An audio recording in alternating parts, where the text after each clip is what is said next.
really at the start of COVID, I know I was posting just random shots of my house of like what you see behind me, the shelving. Hmm. And you threw out the question to me, said, "Hey, do you happen to have any un-PC items?" Hmm. And I was like, "I sure do." And so we had this great conversation about that. Right. And so that's kind of, I mean, that's kind of what kind of was the whole energy behind tonight, Yep. was exploring that as well as getting people to be more aware of Project Humanities and kind of its mission. And I'm grateful to you. I don't think I would said PC though. I probably used another language around that. Oh, that's right. Okay, right. That's That's your paraphrasing. Yes, yes, yes, yes, yes, yes, yes. I was interested that you're also a collector. I know you collect stories, but I right. also know that you collect these things, and we've done some comparisons. And I sent you pictures, and the next thing I know, you were sending me pictures, and I'm looking over your head now, saying, "Why don't I know what that piece is?" Add to mine. Is it a dancing piece? Is it a wind-up piece? What kind of piece is that? Yes. Right. Some of Um, them have motion, some of them don't. yes. So yeah, Yeah, well, that's what's interesting to me is that mine is really about all the senses. So it's not just something that you would experience if you went to a book, for example. That's the metaphor that I've come to understand why I collect what I do, is that it's a book. You walk into this office space and you're walking inside the book. You can turn around and leave, but that's very different from picking up a book and then closing the book. Okay. And you sometimes just look at the cover of the book. You know, we get that cliche judging a book by its cover, or you look at the spine, but there's nothing that necessarily engages you in the way of walking, as in the same way as walking into a book. So that's how I like to think of it. well, and and so I recently dug up. So when I was a small one, my great great You, grandmother would read this book to me. you Teach me to found read. it. I did, Ah, and so and it was so surprising. I mean, I don't remember anything of the story. I remember sitting on her knee as she read to me. Basically, it's about a little girl who, with her dad, is going to town on a horse and buggy. And it was like, and my grandmother didn't drive. So we would walk into town every day to the grocery store and get like one or two items and then make our way back. And that was our daily adventure. okay. And so I have a feeling it was just more talking about that. But what's interesting is because of she's got that hair with Yes. then the colored Yep. string in it. Yep. And it's because she was Yep. getting ready to go to town. And so they put Yep. the colored string. Yep. And these birds decided they wanted some pretty nest. Oh gosh. And so she was happening to be sleeping, Sideways now. This and is and the the story. Yes. Okay. and the birds then came and stole the string. And but they gave her a bandana to wrap around her head, and all was good with the Oh, world. Lord. Okay, but did she then become the forerunner of Mammy then and Aunt Jemima? Was So that so the very last image. okay? Oops. Yes, yes, yes, yes, And yes. so what else was interesting was that Dad gave her 7 suckers, one for each color. Right. So It's so easy for that to go sideways because what you're doing is essentially she's becoming part of this Mammy, legacy there. right, It's that construction that somebody else came up with that was not necessarily construction by Black people. The story sounded fine when you were reading it or describing it, but it also reminded me of Little Black Sambo, which is, that popular story about another little Black kid who's a tiger is threatening to eat him. This is a puzzle with like 4 different pieces so that little kids can learn how to work with shapes and spaces. And it's funny because I just ordered this and the person says, "Thank you for purchasing my Little Black Sambo puzzle. I remember as a child not liking the part in the story where the tigers ran and ran around the tree and turned to butter. It was sad. I also wondered how a little boy could eat 169 pancakes. Certainly I couldn't eat that much. Such childhood memories from the 1940s. Hope you enjoy it. It is a great day. Take care." And I'm thinking, Oh my goodness. If this was the only representation, and this is not necessarily the minstrel version, but it's still about little black bodies being eaten. And one of those images there specifically was of the alligator eating the black person. So it's hard for me, Marshall, to sort of separate that from these other representations. Particularly, the birds coming at it's an attack of sorts. I mean, I'm thinking of that Hitchcock movie Birds, where Right. imagine the trauma that the child must be experiencing if the birds are coming and getting the ribbons from her hair. But this is a letter opener that's an alligator, and you open its mouth, and it's a pencil of a black person's head. And we talked about what people sometimes think is folklore, which is little enslaved babies being alligator bait. But then you have something like Little African here, and you get an image of an alligator chasing a little black infant, and it's called licorice drops. So that's where this moves into the grotesque. And no matter how it started, you're right. There's nothing particularly offensive about the story until it goes into that space about connections with animals, and the images with what we call the pickaninny is kind of the image that represents, and we see that and here Topsy, sort of like that. This Topsy, I'm having a problem finding your camera here. Right. This is a new skill for me. Okay, that's Topsy, but then they're also in the dolls. Let me show you. Here's another one. That's kind of what she looks like, isn't it? Yeah, very exactly like that. That's what she looks like. And this was not perceived as attractive, though. I mean, look at this. And you've got so many of them. This was making fun of. And, Julie Garland was in blackface a lot. And I want to say in Everybody Sings, she's like scratching and she's in blackface and the hair is all messed up. Not messed up. It's all repeating of this. And the people in the show are just exclaiming about what great entertainment that is. And that's a whole blackface tradition of the late 1800s and 19. Right. That whole menstrual tradition. Yep. And, Yep. yeah. Yeah. I'm curious, though, with you, when you see pieces like that, what's the response that you get around you as a person who's not of color? I've actually had visitors in my house call me a racist because of what I have. Without asking the question why. Right. Well, and the fact that it's like, I view my house as a collection. Right. Well, and yours would be different. Yours would be different than walking into these spaces where we're looking for a house to buy. You clearly have a collection there. This was not a collection. These were sprinkled about in ways that you might put a vase or, a bowl of fruit. That's not a collection. That's part of the decor. So that would be my sense. But I can imagine, history is inscribed upon our bodies. And sometimes, all the time, the history is bigger than we are. So I can collect these and have them in my office in ways that I suspect you could not have them in your office without somebody somehow questioning your racial integrity and authenticity. Right. I mean, and the flip side is I also have a variety of other things. I mean, it's like we have the religious kit shelf. Yes. As well as, I mean, it's like, kind of the philosophy is it's like anything kind of in that time period. I'm really in that 50s, 60s of those marginalized communities. I mean, I have anti-gay, I have a stereotypical, one of the things I have the little Chinese kissing dolls. Right. Let me see. That. Okay. That they're magnets. Yeah. Okay. And so, and just redid the bedroom in chinoiserie mod. So there's an entire shelf of things like that. Right. Well, it's interesting to me, as I was telling you before we went on, that, my collection, because I do work in privilege and bias, is not just about race, though. And this was a piece that I just discovered that I had, because sometimes people think we're one note folks.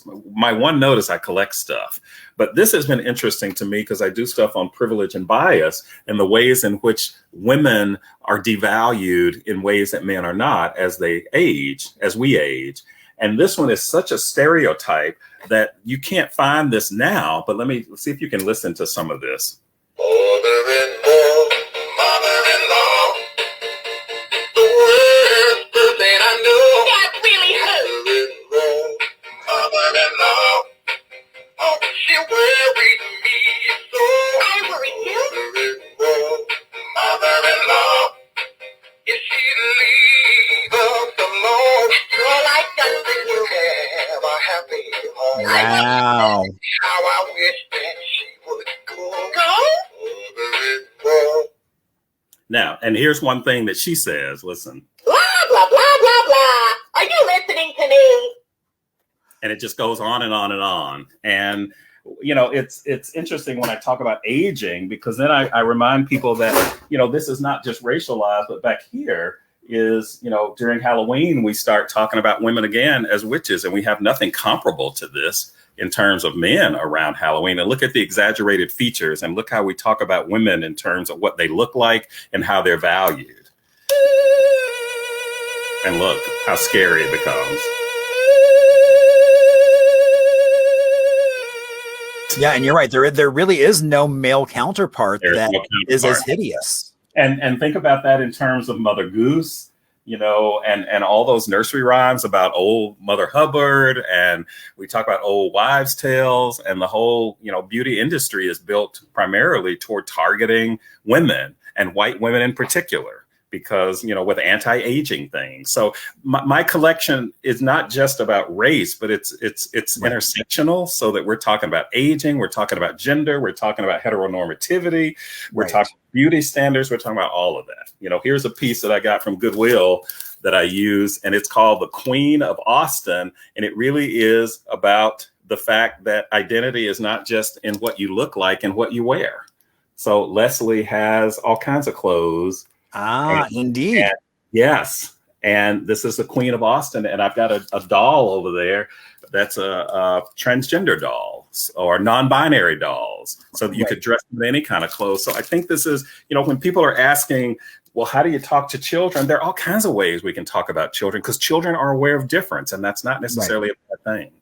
I mean, like when Mattel came out with Becky, who was the first Barbie in a wheelchair. Yes. And I found that. Oh my gosh, I ran to F.A.O. Schwartz and bought that sucker.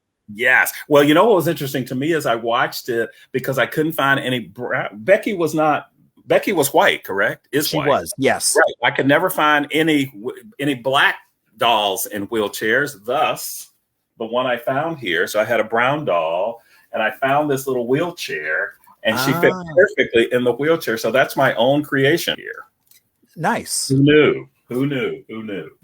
So I love the fact that there's an intersectionality going on, so that we're not just, nothing is just raced. It's race and, you know, and those little wind up things that I mentioned earlier, I've been fascinated that they were all men. I don't know if you've witnessed that too. These little wind up dancing coons. Oh. They're mostly men. Right. And even the banks and things. Yes, that's right. So I don't know what's going on with that. And it's not just a black man. You know, I'm also finding that, I guess this is supposed to be African, these drummers. But look how exaggerated they are. Look at this is kind of an image that was Barack Obama early on in when people were really unhappy and, you know, talking about him being, you know, from Africa, but, you know, they're American Indian dolls and toys. I mean, look at this one.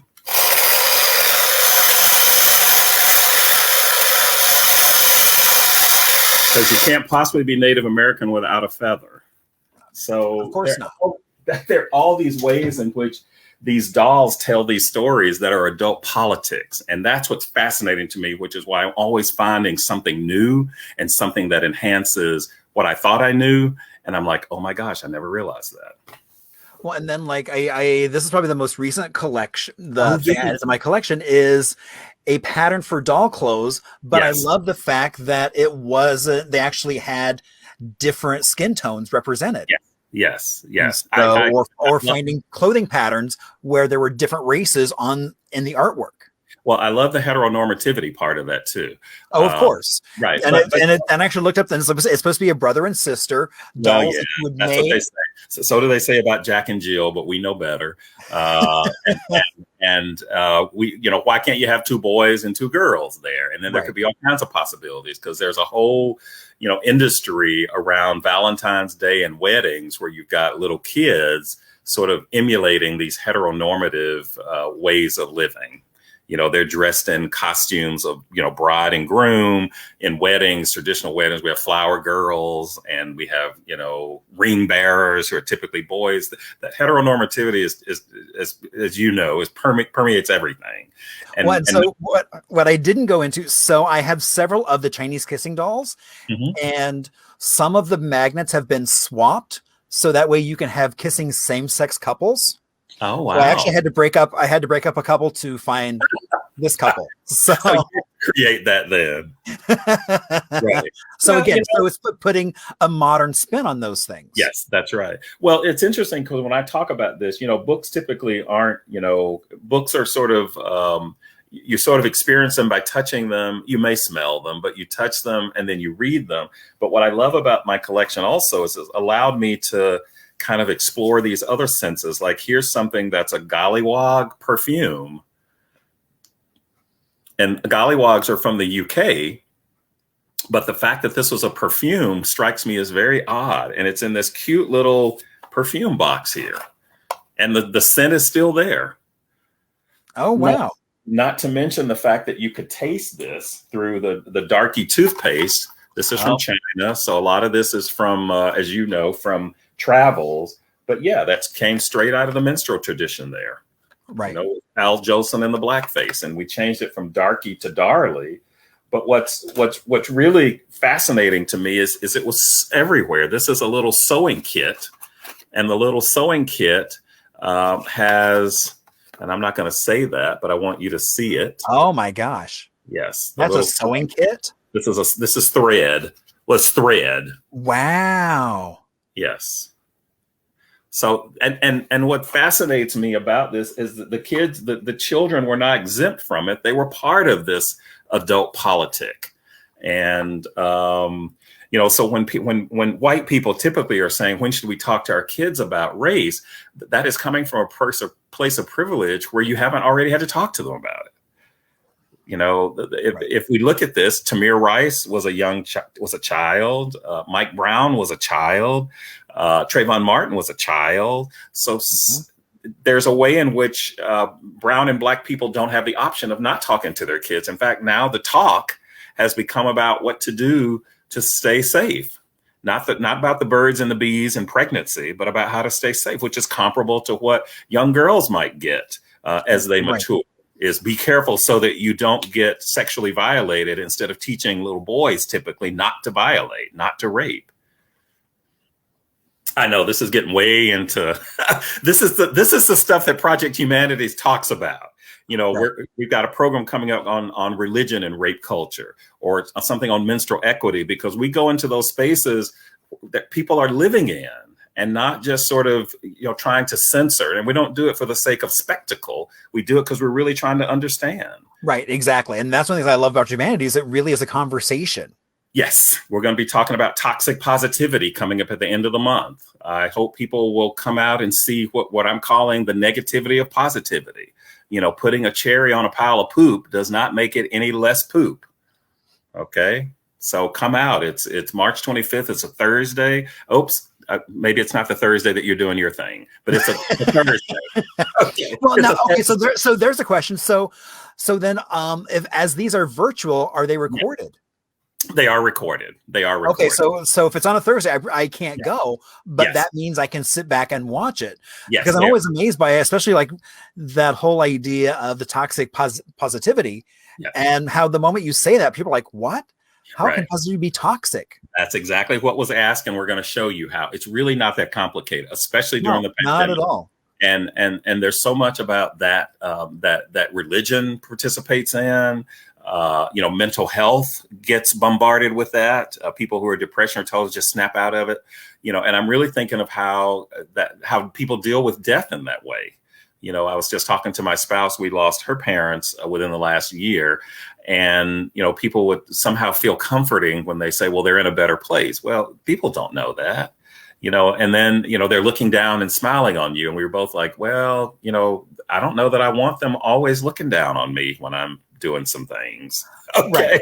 So Yeah, if you think about that, exactly. if you think about that, sometimes I don't want to, that feels a little creepy that people are that somebody's watching me, Well, and I think especially in this moment of COVID where it's like people are told it's like, well, don't feel like that. Just pull yourselves up by your bootstraps and move on. And it's like, well, some days that's not an option. Well, and I'll take that into another direction and say, well, that presumes that I have boots with straps. It presumes that I have boots. It presumes that I, first of all, can hear your instruction, and nobody has ever done that. Not anybody who has ever had any level of success has done that alone. That Right. success is because they've had a network of stuff, which is why the homeless outreach is so personal, because it really reminds me of the vulnerability that we all have. You Right. can have something one day and not have it the next, and it may have absolutely nothing to do with anything that you've done. It could be a natural disaster. It could be losing a support system, and it has nothing to do with how hard you've worked or what a good person you are. Yeah. So that's why the collection and the stories, you as the consummate storyteller, every one of these pieces on some level has a story.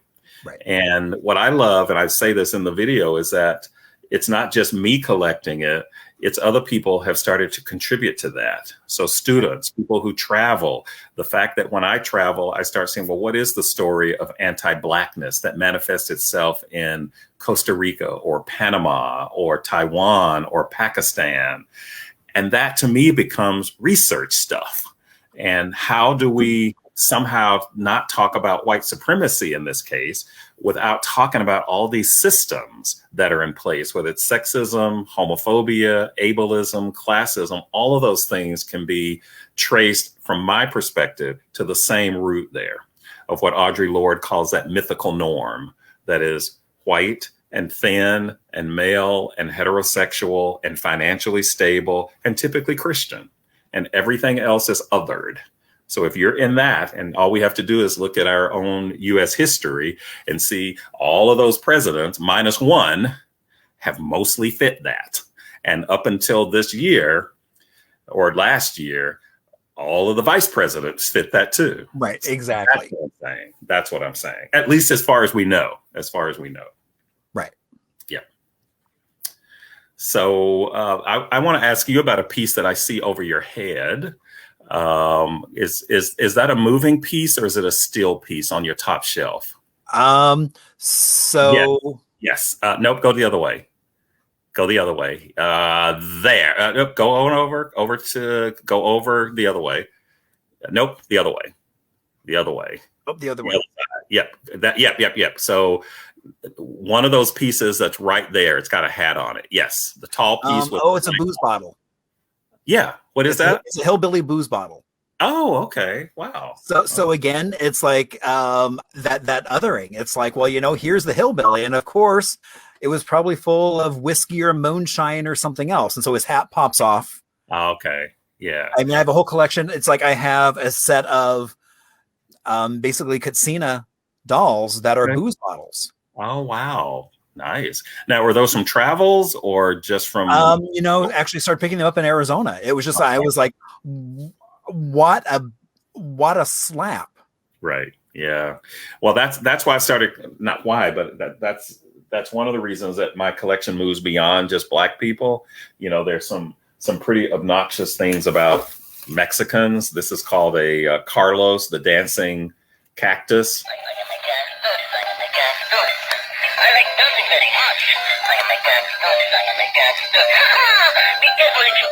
Yeah, be careful if you touch.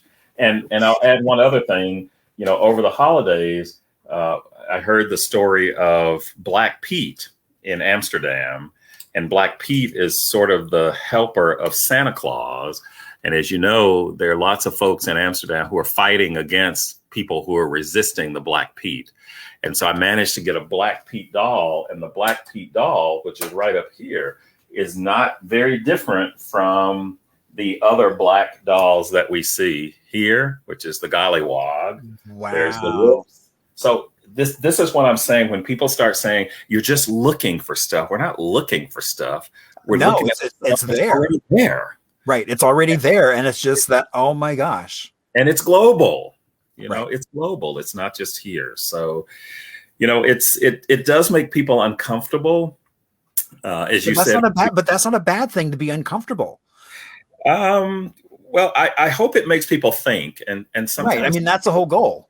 yeah, I sometimes education isn't the most comfortable thing, but you know, I've been called out on stuff, and I'm not talking about called in, but called out on stuff, and I've actually thought about it and actually have grown for that. But you know, Right. I'm still fighting this battle with, you know, trying to remind people that when we're talking about anti-racism, we're talking about this stuff too.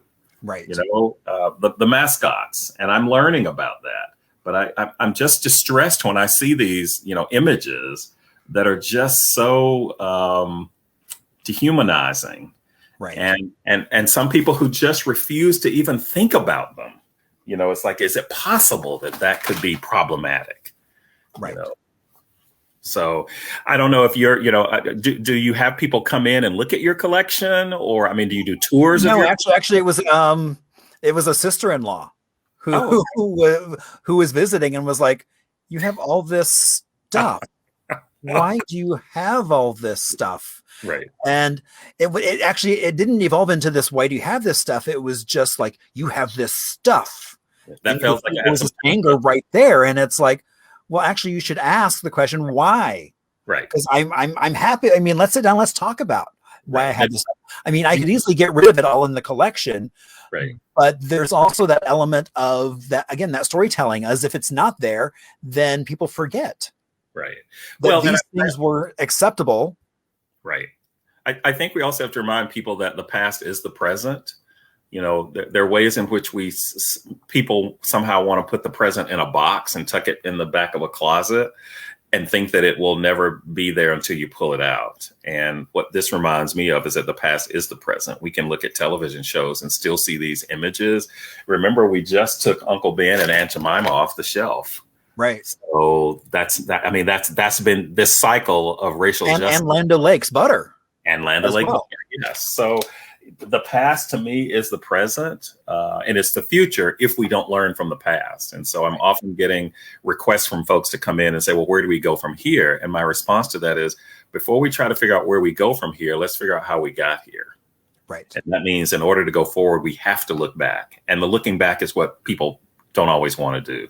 And I can tell you from my encounters in therapy sessions about one thing or another, that's one of the things that is often a strategy, is to try to figure out how you got here. You know, I have a height anxiety and going over bridges. And so I've sought counseling over the years, and it was always about, let's go back to figure out when you had that first experience and what was happening during that time. And it helps me understand now when I encounter an overpass or a bridge, I start thinking about the past. Well, when I've gone over this bridge before, nothing really happened. So why am I imagining that something will happen? So there's a way in which the past is very helpful in terms of dealing with the present. And it's not something that we have to box up and pretend that we can stuff away, because memories come back, experiences come back, no matter how neatly tied up they are and taped up in a box. Indeed. Yes. So thank you so much for doing this. I've been looking forward to this since I think we scheduled this. Well, thank you for being flexible when I had to change the date. No worries. Happy to be. And I still, at some point when COVID is behind us, would love to come and see your I'm inviting myself to see your. Oh, and yes, exactly. You have an open invite. Up close and personal. And at some point, I'd also like to visit your vendor station and see what's there, because your collection could be my collection too. And indeed, that's half fun of having a booth, is it goes away. Yes. By somebody who loves it as much as I did, and now it's finding a whole new lease on life and more stories added to it. That's right. I like that. And I'm glad you have that talent, because I haven't cultivated that yet, being able to give things up. And they have a name for that. But I also thank you for sharing when you went to an estate sale. I regret that I wasn't able to go and to see that. But please, if you see something else that you think could supplement, enhance, let me know. And I will, to the extent that I can, dart out and try to find it. Because it really is about teaching, and it's about educating myself as well. Indeed. So again, thank you so much for having this discussion. thank you for indulging me. I mean, this was very familiar. So thank you for what you do. Continue your storytelling, because everybody has a story, and you are the intimate storyteller and collector. So thank you so much for inviting me. All right. So Neil, thank you so much, and have a great rest of your night. Thank you.